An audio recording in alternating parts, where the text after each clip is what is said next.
If air is introduced into the underfloor heating system, there is a potential for it to form an airlock in the floor heating pipes. This will cause poor circulation, irregular flow rates, and prevent rooms from heating. The source of air being introduced needs to be investigated and rectified. This will usually be as a result of remedial work having been carried out on your heating system. Firstly, identify the loops that have no or poor circulation. Note down the flow rates of each flow gauge, as these will need to be reset later. Remove the black plastic locking ring from the base of each flow gauge, and then close each flow gauge by turning the black nut clockwise at the base of each flow gauge.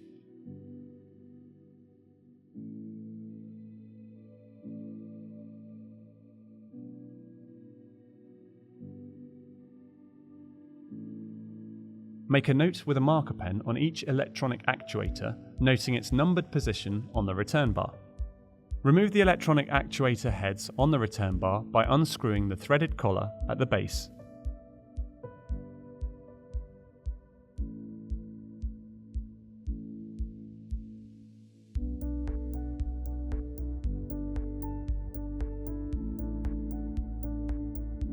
Now replace with the white decorator's caps originally supplied with the manifold.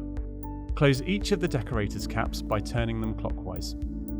Do not disconnect the actuator head's wiring from the wiring box.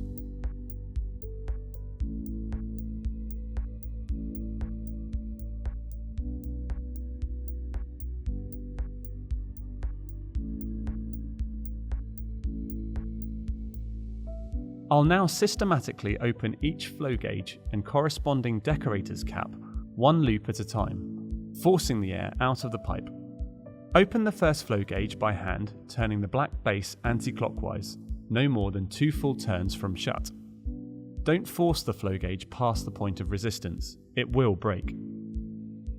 Open the decorator's caps directly below the corresponding flow gauge. This will allow water to flow down this loop of pipe, forcing out any air. Set one of your thermostats to cool for heat.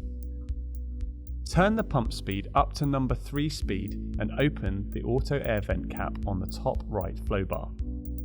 Allow the pump to run until air has been forced out of the pipe circuit via the air vent and the flow gauge has settled to a steady flow. Especially large air pockets may need the air vent drain cock to be opened for a very short burst. Make sure that you catch any water in a bucket. If you do this, keep a very close eye on your boiler pressure and top up where necessary.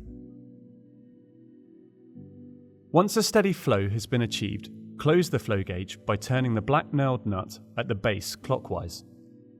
Close the decorator's cap by turning clockwise. This process is repeated for all loops one at a time. Once all loops have been purged of air, switch off the pump and replace the electronic actuators in number order onto the correct loops.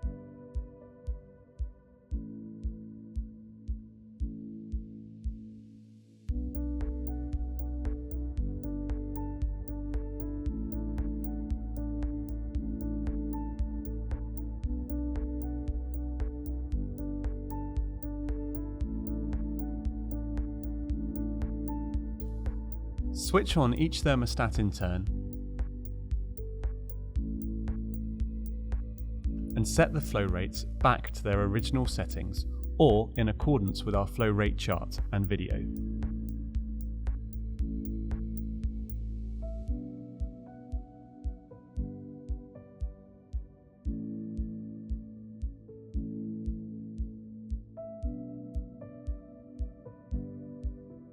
Finally, replace the air vent cap but do not tighten.